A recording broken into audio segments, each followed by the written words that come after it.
Gloire à Dieu. Nous bénissons le Seigneur pour sa grande bonté et sa fidélité. Et nous voulons vous inviter à vous incliner dans la prière maintenant que nous voulons commencer. Prions. Papa, merci pour ce temps de la grâce. Merci pour ta présence. Merci pour ton amour véritable. En venant à toi encore en ce jour, nous avons la certitude que tu vas nous enseigner, tu vas nous parler. Nous prions et demandons que ta parole, qui est l'autorité finale des croyants, nous amène à des décisions pour toi en ce jour, au nom de Jésus. Nous te bénissons parce que nous savons que tu le fais. Reçois toute la louange et la célébration au nom de Jésus. Au nom de Jésus, nous avons prié. Amen. Soyez les bienvenus à ce temps de la grâce. Merci d'être présents. Alors, nous voulons considérer ce jour, ce message intitulé « Une conscience claire et une vie chrétienne transparente ». Une conscience claire et une vie chrétienne transparente. Lisons dans Jean chapitre 8, le verset 7. La Bible nous dit, comme il continuait à l'interroger, il se releva et leur dit, que celui de vous qui est sans péché jette le premier la pierre contre elle. Alléluia. Et s'étant de nouveau baissé, il écrivait sur la terre. Quand ils entendirent cela, accusés par leur conscience, ils se retiraient un à un depuis le plus âgé jusqu'au dernier. Et Jésus resta seul avec la femme qui était là au milieu. Alors, quand nous lisons ce récit, nous nous posons la question, pourquoi ces hommes qui étaient venus accuser cette femme parce qu'on l'a prise en flagrant délit d'adultère, avait commencé à se retirer. Pourquoi partait-il? Y avait-il quelqu'un qui les chassait? Non. Mais leur conscience les avait jugés. Et le verdict était clair. Voilà pourquoi nous avons besoin de comprendre cela et savoir que notre conscience est là, partout. Que vous le veuillez ou pas, la conscience va donner l'état de notre cœur, il va nous donner dans quelle position nous nous trouvons devant une certaine circonstance. Voilà pourquoi l'apôtre Paul dit dans Actes chapitre 24, le verset 16, je m'efforce de faire quoi? Parce qu'il faut que sa conscience regarde ceci. Je m'efforce. Pourquoi il s'efforce? Actes des apôtres, chapitre 24, le verset 16. Il dit là-bas, c'est pourquoi je m'efforce d'avoir constamment, pas quelquefois, mais constamment, une conscience sans reproche devant Dieu et devant les hommes. Voilà pourquoi notre conscience doit être claire. Sinon, la conscience va nous juger. Voilà pourquoi nous allons considérer ce message en 3 points. Nous verrons premièrement la conscience dans sa fonction et les raisons de sa défection. La conscience est là pourquoi? Mais pourquoi la conscience peut faillir à un moment donné? Deuxième chose que nous allons considérer, c'est la connaissance de la vérité et le traitement de la conscience souillée. Quand la conscience est souillée et nous avons la vérité révélée dans la parole de Dieu, qu'est-ce que nous devons faire? Alors, maintenant, troisièmement, nous parlons de la connexion avec le ciel et la vie chrétienne transparente. Ce n'est pas possible. Tant qu'on n'est pas connecté au ciel, tant que nos péchés ne sont pas pardonnés, tant que la grâce de Dieu n'est pas donnée à l'homme pécheur, il est impossible, même s'il fréquente les églises, s'il dort dans le temple de Dieu, il ne peut pas avoir une vie chrétienne transparente. Premier point, la conscience dans sa fonction et les raisons de sa défection. Alors, nous devons nous poser la question, oui, pourquoi Dieu a-t-il donné ou doté l'homme d'une conscience si exigeante? Pourquoi? Alors, regardons rapidement dans Romains, chapitre 2, nous lisons du verset 14. Il dit là-bas, quand les païens qui n'ont point la loi font naturellement ce que prescrit la loi, ils sont eux qui n'ont point la loi, une loi pour eux-mêmes. Ils montrent que l'œuvre de la loi est écrite dans leur cœur, leur conscience, en rendant témoignage et leurs pensées s'accusant ou se défendant tour à tour. Voyez, c'est extrêmement important. Et la Bible nous dit, c'est ce qui paraîtra au jour où, selon mon évangile, Dieu jugera par Jésus-Christ les actions secrètes des hommes. Effectivement, quelqu'un peut être vraiment spécialiste et il peut concocter ses complots et faire son péché sans que personne ne sache. Sa femme ne sait pas, son pasteur ne sait pas, son directeur ne sait pas, personne ne sait. Mais en ce jour-là, alors les actions secrètes seront jugées, mais même avant ce jour, la conscience de cet homme va dire non, tu as failli, pourquoi tu fais ça? C'est extrêmement important parce que la conscience de l'homme est un gendarme invisible.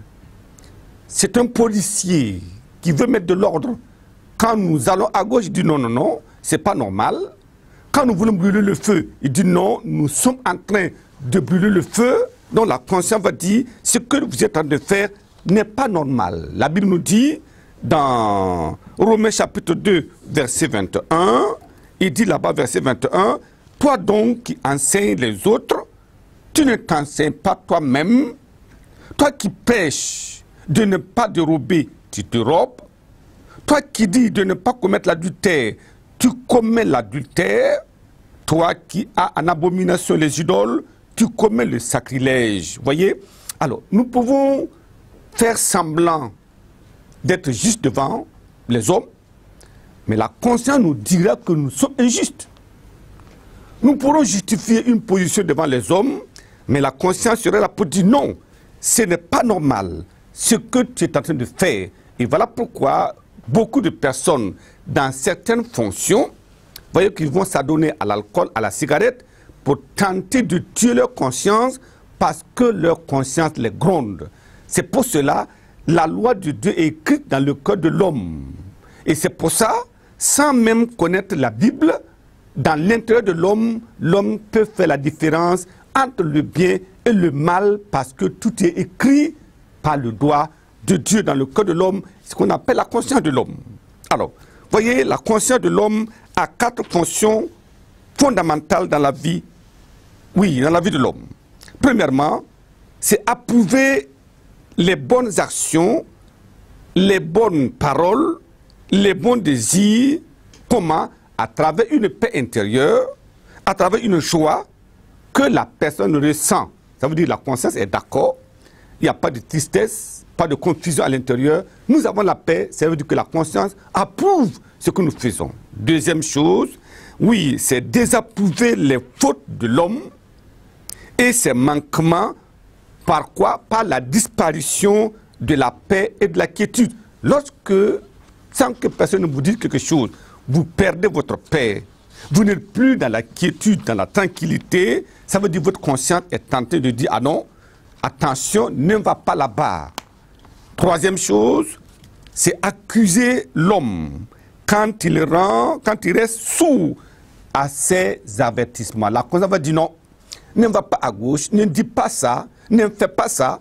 Mais lorsque l'homme reste sourd à l'avertissement de la conscience, alors la conscience va l'accuser. C'est ce qui s'est passé exactement.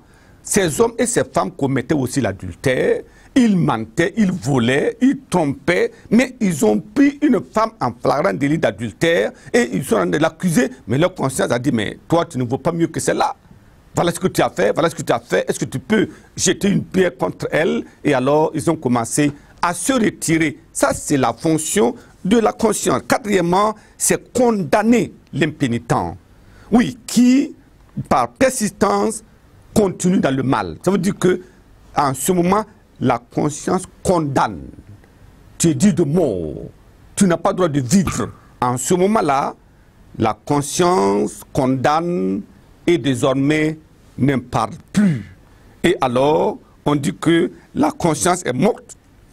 Vous voyez, en ce moment-là, une personne qui a attristé sa conscience jusqu'à la souiller et la faire mourir, peut aller faire le mal et il est en paix. Il peut aller tuer quelqu'un, il n'a pas de problème parce que la conscience a tout essayé et ne peut plus rien faire. En ce moment-là, on peut dire, mais j'ai fait la volonté de Dieu, pourtant, on est en train de faire le mal. Donc la conscience en ce moment est morte. Mais quelles sont les causes de la défection pour que la conscience arrive à ce point? Premièrement, quand le désir pressant de la chair amène le croyant à la rébellion et à la trahison. Quand nous trahissons, nous devenons des traîtres. Trahir quelqu'un, quand on continue dans le mal, alors en ce moment, c'est sûr que la conscience peut être touchée. Deuxièmement, lorsque le croyant se retrouve dans l'obstination. Non, ne fais pas ça. Tu entends la parole, les conseils, et tu dis non, moi je continue. Ou bien la cupidité. Tu sais que ça, tu es en train de le faire, mais ce n'est pas des voies anormales. Je continue. Hein, la convoitise indomptable, parce que la chair a des désirs, cette convoitise est là, tu sais que ce n'est pas normal, mais tu continues à le faire. En ce moment-là, la conscience peut être dans la défection et lâcher prise. Et troisièmement, la crainte des hommes. Quand les gens pensent que non, mais si je fais ça, qu'est-ce que les gens vont dire? Si je ne fais pas ça, qu'est-ce que les gens vont dire? C'est la crainte des hommes ou bien la persistance dans le mal. En ce moment-là, ce sont les raisons qui amènent la conscience à la défection. Alors, nous pouvons distinguer 5 types de conscience. Premièrement, c'est la conscience claire et sans reproche. Lorsque nous marchons selon la loi, nous marchons dans la vérité, dans la justice, notre conscience est claire et il n'y a pas de reproche. Et nous sommes dans la paix et dans la quiétude et nous continuons. Voilà pourquoi le croyant qui va au ciel a une conscience claire. Il a aussi, oui, comment on appelle, une conscience sans reproche. Parce que la conscience ne le condamne pas. Et la Bible dit, si votre conscience ne vous condamne pas, moi je ne vous condamne plus non plus. Ça veut dire quoi? Si nous marchons dans la vérité et que nous avons les témoignages du Saint-Esprit, que ce que nous faisons est juste et que nous sommes dans la paix, nous avons la paix avec Dieu et la paix avec les hommes. Deuxièmement, c'est la conscience faible. C'est une conscience qui n'est pas capable de dire non. Alors, à la petite chose, alors, la personne flanche, c'est une conscience faible. Et la personne n'est pas rigoureuse, n'est pas ferme. Alors à ce moment, ce n'est pas possible. Troisièmement, nous avons la conscience souillée lorsque la personne, à travers ses activités, répété dans le mal, le péché répété, la conscience finit par être souillée. Et quatrièmement, la conscience morte, la répétition, l'entêtement, l'obstination amène la conscience à mourir. Et cinquièmement, nous avons la conscience sous contrôle démoniaque. Lorsque quelqu'un est dominé par une puissance, oui, étrangère, dans sa vie, alors sa conscience est sous embargo. La conscience ne peut plus agir parce qu'elle est scellée. Vous voyez, l'ennemi va sceller la conscience. Tu ne fais pas ce que tu veux, mais tu es sous le diktat de ce qui te possède. En ce moment, la conscience est sous contrôle. Donc voilà un peu ce que nous pouvons dire par rapport à ce premier point. Deuxième point, nous parlons de la connaissance de la vérité et le traitement de la conscience souillée. Quand nous connaissons la vérité, qu'est-ce que nous devons faire? Est-ce que nous allons continuer? Non, nous devons traiter cette conscience souillée-là. Alors, la Bible nous dit, dans Jean chapitre 8, le verset 32, il dit, vous connaîtrez la vérité et la vérité vous affranchira. C'est cela, vous connaîtrez la vérité et la vérité vous affranchira. De quelle vérité s'agit-il? Allons dans la Bible. Hébreux, chapitre 10, le verset 26. La Bible nous dit là-bas, si nous sommes en train de parler aux chrétiens qui ont la conscience, soit conscience claire et sans reproche, ou soit la conscience faible, ou la conscience souillée, ou même morte. Il dit là-bas, car si nous péchons volontairement, après avoir reçu la connaissance de la vérité, il ne reste plus de sacrifice pour les péchés, mais une attente terrible du jugement et l'ardeur d'un feu qui dévorera les rebelles. Ça veut dire quoi? Ça veut dire que si nous péchons volontairement, après avoir connu la vérité, ça veut dire les péchés volontaires, les péchés calculés, les péchés prémédités. Nous savons que ça c'est le mal, mais on va le calculer pour aller dans le mal. Voyez, le péché d'adultère ne peut pas être brusque. D'abord, ça commence par une pensée. La pensée se focalise la convoitise se met en place. Et ensuite, maintenant, nous allons changer la pensée en acte et en écrivant ou en appelant ou en proposant. Donc, tout ce temps-là, où est l'Esprit de Dieu? C'est pour cela, nous disons, la Bible dit, les péchés volontaires. Quand nous sommes dans le péché volontaire, nous sommes dans des troubles et c'est important parce qu'en ce moment, il n'y a plus de sacrifice pour les péchés. C'est comme si nous sommes en train de crucifier le Seigneur encore sur la croix. Nous sommes en train de fouler aux pieds le sang de l'Alliance. Nous avons le mépris de l'Esprit de la grâce. Je prie que aucun croyant ne va s'aventurer ou ne s'aventure dans de telles pratiques au nom de Jésus. La Bible nous dit dans 1 Timothée chapitre 6. 1 Timothée chapitre 6.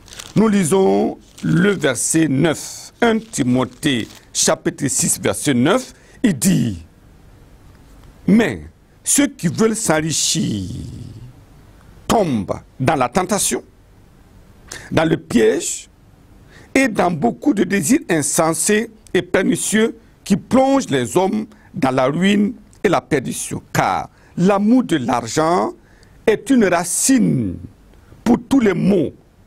Et quelques-uns, en étant possédés, se sont égarés l'un de la foi et se sont jetés eux-mêmes dans des tourments. Quand nous comprenons que, oui, cette cupidité est en nous, nous sommes en train de courir et piétinant les faibles en faisant n'importe quoi pour gagner. Alors, et maintenant, nous savons que cette recherche-là amène des tourments. Cette recherche va amener des choses compliquées dans notre vie. Ah, nous allons dire, mais si c'est comme cela, il faut que j'arrête. Donc, nous devons traiter la conscience afin que le Seigneur nous donne la grâce de vivre la vie de paix avec Dieu. Regardons Matthieu chapitre 5. Matthieu chapitre 5. Nous lisons le verset 22. Qu'est-ce que la Bible nous dit là-bas? Matthieu chapitre 5, le verset 22. Mais moi, je vous le dis que quiconque se met en colère contre son frère mérite d'être puni par le juge, et que celui qui dira à son frère Raka mérite d'être puni par le Sanhédrin, et que celui qui lui dira insensé mérite d'être puni par le feu de la géhenne. Voilà des vérités révélées. Alors en ce moment, nous avons besoin d'aller devant la face de Dieu et dire, oh, pourquoi j'ai fait tout ça? Voilà ce que mes actions vont m'occasionner comme danger, comme châtiment temporel et éternel. Alors cela va nous amener à aller dans la présence de Dieu pour demander à Dieu la grâce et la grâce. Et la grâce, il suffit, va nous permettre de sortir de là au nom de Jésus. Ézéchiel chapitre 33, le verset 14. La Bible dit, lorsque je dis au méchant, tu mourras, s'il revient de sa méchanceté, de son péché, et pratique la droiture et la justice, s'il rend le gage, s'il restitue ce qu'il a ravi, s'il suit les préceptes qui donnent la vie, sans commettre d'iniquité, il vivra et il ne mourra pas. Tous ces péchés qu'il a commis seront oubliés s'il pratique la droiture et la justice, il vivra. Gloire à Dieu, c'est comme cela qu'on va s'amender pour dire, ah, ma conscience m'a parlé, j'ai dit non, mais je reviens au Seigneur, pardonne-moi. Nous allons traiter la conscience et alors nous aurons une conscience purifiée. La conscience reviendra encore à sa vocation, alors dans sa fonction, et nous continuons la marche avec Dieu. Gloire à Dieu. Troisième point, la connexion avec le ciel et la vie chrétienne transparente. Vous avez besoin de cela. Le croyant qui avait tué sa conscience a besoin de la connexion avec le ciel.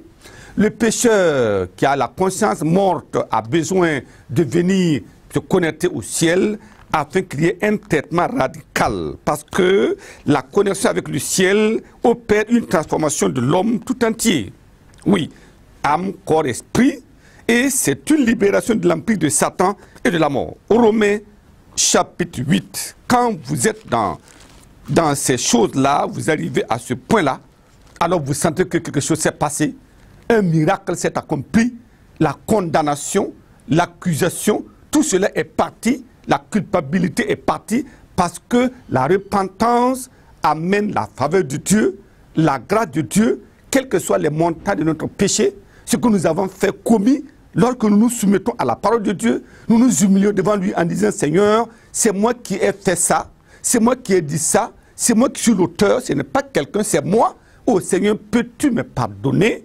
Lave-moi, purifie-moi. Alors, dans une tristesse et une sincérité normale, alors nos péchés sont pardonnés, quel que soit leur nombre, leur gravité. Et alors, la Bible nous dit, dans Romains chapitre 8 maintenant, verset 1, il n'y a donc maintenant aucune condamnation pour ceux qui sont en Jésus-Christ. En effet, la loi de l'esprit de vie en Jésus-Christ m'a affranchi de la loi du péché et de la mort. Alléluia. Donc, nous avons maintenant le pardon. Il n'y a plus de condamnation. Notre conscience est rétablie. Elle est maintenant sans reproche parce que notre voie a été réglée. Nos torts ont été réglés. Nos péchés ont été effacés. Et nous sommes sur la route du ciel. Et le Saint-Esprit rend témoignage à notre esprit que nous sommes enfants de Dieu et que nous n'avons aucune condamnation maintenant. Pourquoi? Parce que la loi de l'esprit de vie en Jésus-Christ m'a affranchi de la loi du péché et de la mort. Le péché n'est donc pas sur moi maintenant parce que la loi de vie est venue. Regardez Romains chapitre 6, verset 11. En ce moment, nous disons, ainsi vous-même, regardez-vous comme mort au péché et comme vivant pour Dieu en Jésus-Christ. Mort au péché. Quelqu'un qui est mort ne parle plus. Quelqu'un qui est mort ne sent plus. C'est pour cela le péché dans la vie du chrétien, il doit avoir cette attitude. Le péché a beau le frôler, le péché a beau venir, le croyant reste stoïque, imperturbable, parce que maintenant, le péché ne règne plus sur lui. Verset 13, ne livrez pas vos membres au péché comme des instruments d'iniquité, mais donnez-vous même à Dieu comme étant vivants de mort que vous étiez. Offrez à Dieu vos membres comme des instruments de justice. Alléluia. Avant, nos mains, nos pieds, nos langues, nos yeux, nos oreilles, nous les utilisions pour faire le mal. Maintenant, nous les utilisons pour faire le bien parce que à l'intérieur, il y a eu une transformation. L'esprit de vie en Jésus est en nous et nous amène à agir conformément au plan et au programme de Dieu. Le verset 10 nous dit quoi? Romains chapitre 6, le verset 22 maintenant. Il dit, mais maintenant, étant affranchi du péché, voyez, affranchi du péché, et devenu esclave de Dieu, vous avez pour fruit la sainteté, parce que chaque fois que vous posez des actes, c'est dans la pureté, dans la justice, ça c'est le fruit, et pour fin, la vie éternelle. Vous voyez qu'on ne peut pas avoir la vie éternelle sans avoir la sainteté de vie. Donc, le fait d'être mort au péché nous amène à poser des actes de justice, et le fait de poser ces actes de justice tous les jours, alors à la fin, nous avons la vie éternelle. Je prie que Dieu nous donne la grâce de comprendre, et en ce moment nous verrons que la vie chrétienne sera une vie tranquille, une vie sans problème, parce que la main de Dieu nous aidera à remporter la victoire. Regardons dans 1 Thessaloniciens chapitre 2, le verset 10, qui dit, vous êtes témoins, et Dieu l'est aussi, que nous avons eu envers vous, qui croyez, une conduite sainte, juste et irréprochable. Donc, la conscience de Paul était claire, sans reproche, et il peut demander aux gens qui l'ont vu, oui, en Thessalonique, regardez, vous avez vu mes œuvres, vous m'avez entendu parler, mais vous savez, votre conscience, ce que vous avez vu, c'est clair, nous avons eu auprès de vous une conduite sainte, juste et irréprochable. Je prie que la grâce de Dieu nous soit accordée pour mener cette vie-là au nom de Jésus. Voilà pourquoi nous allons baisser la tête pour la prière. La question, notre conscience est-elle sans reproche? Notre conscience est-elle claire ou bien nous condamne-t-elle? Souvent nous disons, mais est-ce que c'est écrit dans la Bible? Non, on n'a pas besoin de poser cette question parce que la loi de Dieu est écrite dans notre cœur. Et quand c'est pas droit, la conscience va dire, ne fais pas ça, c'est mauvais. Je prie que maintenant nous nous inclinons dans la prière pour dire à Dieu, Seigneur, pardonne-moi de mes péchés, j'ai mal agi, j'ai fait ceci, j'ai mis ma main là, j'ai mis mon pied ici, j'ai dit telle parole, Seigneur, aide-moi, et je prie que votre conscience soit restaurée en ce moment au nom de Jésus. Prions le Seigneur. Papa, merci pour ce temps de la grâce, merci pour ta parole, merci pour les frères et les sœurs, merci pour ceux-là qui n'avaient jamais entendu la parole de Dieu et qui l'entendent aujourd'hui et qui veulent prendre la décision parce qu'ils savent que leur conscience les condamne. Je prie que, comme ils viennent dans la repentance, dans la demande de pardon, que dans ta miséricorde, tu pardonnes chacun, quelle que soit la gravité de ses péchés, et que la conscience soit lavée, soit purifiée, et qu'elle revienne encore à la vie pour aller dans sa fonction, pour avertir, pour approuver ou pour accuser au nom de Jésus. Père, merci parce que je sais que tu le fais, que toute la gloire te revienne. Au nom puissant de Jésus, nous avons prié. Amen. Que la grâce de Dieu soit avec vous.